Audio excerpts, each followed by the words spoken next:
Hello, oracles.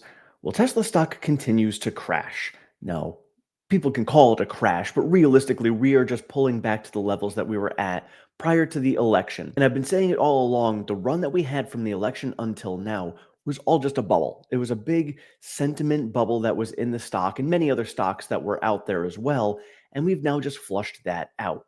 So now the question is are we going to pull down to the 218 level, which is where we were at prior to the Q3 earnings where we got the excitement from the Model Q.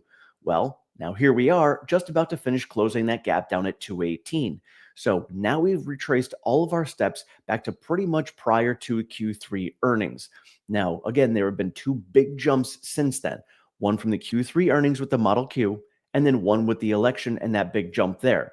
So now we're at a point where we're back down to the levels prior to the Model Q and Q3 earnings where we can say, all right, now we just need to see what the Model Q is actually going to do. When is it going to actually get produced? When is it going to start getting delivered? What is the price tag on it? Are we still going to have the EV tax credit when that does end up coming out? A lot of these questions need to get answered. And if we do get the answers that we want from that, we can then continue that run up from that 218 to about that $255 level. And then we can say, all right, now we can say it's justified. We're just not there yet, but we can kind of see the future as to what the market thinks we want the stock to do and what the market thinks the stock will do if we end up getting these things come to fruition. So we just have to wait and be patient on those. But we'll take a look at the charts and see where we may go from here. All right, so again, you can see the charts here, and this is that giant, massive bubble that we were in, and it is now popped. So again, the first gap that we had was that 255 gap, which was right around here. That ended up running up, and we got that filled last week. And then that 218 gap, which I thought we were going to have a little more time on, pretty much filled. So we do still have to fill it. We have the gap now, instead of from going from 218 up even higher, it's 218.72 to $220. So the gap is much smaller, but we still have that gap down to 218. Now, again, I've mentioned it before, and I think it's all going to come down to how the entire macro environment is doing, which is not very good right now. But that's going to determine whether we end up coming down below $200. And then how bad it gets is going to determine whether we fill this gap at 147 or not. So again, this isn't to scare anyone or anything like that because I'm very bullish on the company long term, and I think that these are just great buying opportunities. I was having a conversation yesterday with one of my coworkers, and we were discussing we're going out to buy a pair of Nike shoes, and your favorite shoes were on sale. Would you be upset that they were on sale? Even if you were wearing that same pair and you saw that they were on sale, you wouldn't be upset because you're wearing that pair right now and you're like, awesome, these are on sale. You wouldn't be upset because, oh man, the shoes that I'm wearing right now have lost value. It's not how the mind works when it comes to material things like that. But when it comes to stocks and companies, that is how people think. But it should be more like how you think about your Nike shoes. So when you see this stock coming down and it's going on sale, you're like, oh man, I love this stock. My favorite stock is going on sale more and more. Be excited because I've said it before and I'll say it again. Unless you plan on selling the stock tomorrow, if the stock price comes down tomorrow, you should be happy. If you are in a state of accumulation and the stock price comes down, you can now buy more for less. Why the hell are you upset? That's not very smart thinking.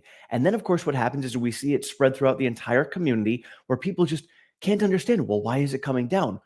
My question is why does it matter? Why are you not excited that it's coming down? Who cares? If your time frame to hold this is a minimum 5 to 10 years, what does it matter tomorrow? If you're afraid and upset about the fact that the stock price is coming down now, but your long-term thesis is 5 to 10 years, then you do not have a very strong thesis. You do not feel strongly about the stock in 5 to 10 years because you should be excited about the stock price coming down. So that's the mentality we need to have behind this if you are going to be a long-term investor. Now, again, I'm not giving you any financial advice. You need to make your own investing decisions for yourself. But when you are looking at this for yourself, take that step back and say, hey, what is my investing thesis? What is my investing horizon on this? And is this a good thing? Is it good that it's coming down? For me, it is because it was way above my buying range for when it comes to the stock. So now it is coming back down and it's back in that buying range. I do have some things that I plan on buying before I get to that, but it's in my buying range now. So unless it runs back up tomorrow and comes out of my buying range, which again, still not a bad thing, if it keeps on coming down, that just gives me more time to buy more.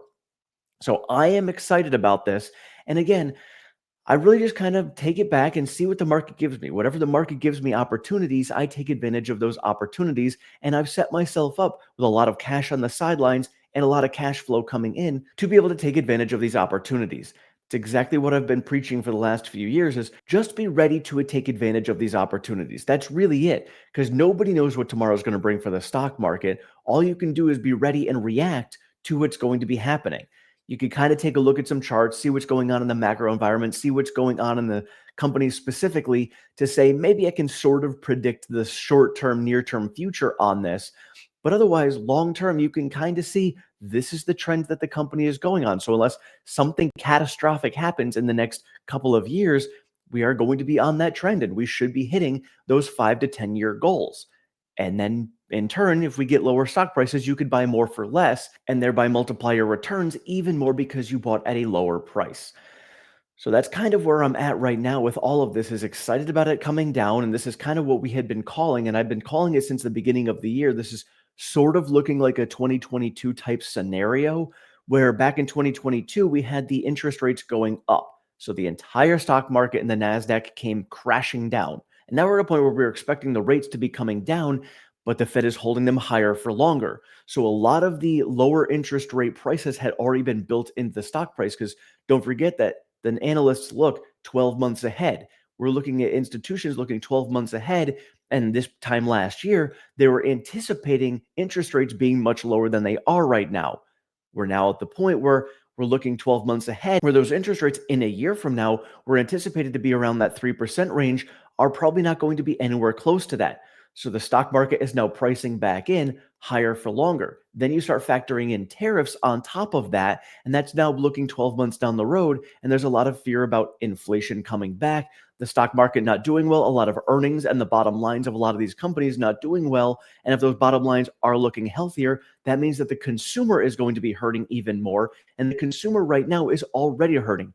We just had Walmart's CEO come out and say you can feel it in people's wallets because the spending happens in the beginning part of the month. And by the end of the month, people are running out of money. So they're not spending as much. This is coming from Walmart. And Walmart is usually the recession hedge retailer when you're looking out there, because that's where a lot of people flock to when they're looking for discounts and deals. So if the place that people are looking for discounts and deals is hurting, then I can assure you that the American consumer is not doing very well right now. And if we are going to be having higher interest rates for longer and tariffs coming in that could potentially be putting a little bit more pressure on the American consumer, we could be looking at a very rough 6 to 12 months. Now, I've been talking about a potential recession coming for the last year, year and a half, but I think we're actually at that point right now where we're looking at a potential recession coming in the next 6 to 12 months. Now, Elon and Trump had both mentioned this, saying it's going to be harder before it gets easy. And we're going to be facing some challenges before we end up coming out of this and get stronger on the other side. So the weakness is incoming. We're feeling it in the stock market right now, probably start feeling it in the economy, and probably start seeing it on the bottom line of some of these companies as these tariffs do start to take effect. Because don't forget, just because Trump had announced them doesn't mean that we actually feel the effects of those immediately. We'll start to feel the effects of those as time goes on. We're feeling the reaction to those immediately, but the actual reality of them we won't feel until down the road and see how it actually transpires. And so, with all of that, we could definitely see some more pain. And don't forget, if people are struggling to buy things at Walmart, how do you think people are going to be faring when it comes to purchasing vehicles or Teslas? People going out there to buy Teslas may be like, I'm going to wait on this for right now because things are going to be a challenge.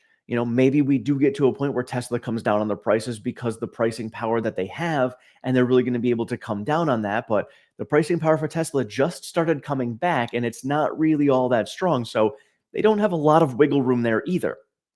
So we could definitely see, like what Troy Tesla has been talking about, a tough year for Tesla coming up, and another negative year over year when it comes to delivery comp.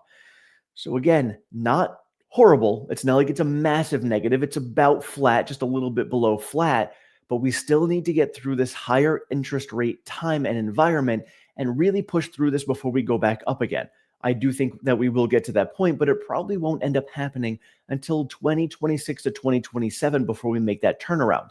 In that time, we could see some much better buying prices when it comes to Tesla stock. So going back to the charts here, the next thing I'm going to be looking at as I'm looking at this to come down, and we'll be testing that $200 level. Now, we are pretty beaten down at the 2059 when it comes to the RSI, so we may see a rebound in this because the whole entire market has been selling off like crazy. We're under 20 when it comes to the fear and greed index, so we've taken quite a heavy beating there. So we may end up seeing a bounce up and a rebound, but we've seen this dead cat bounce all the way down. If we bounce up, I think it's going to be a short-lived bounce, and then we'll continue coming back down, and we'll end up testing that $200 level. At that point, we'll see what's going on in the economy. We'll see what's going on with Tesla itself.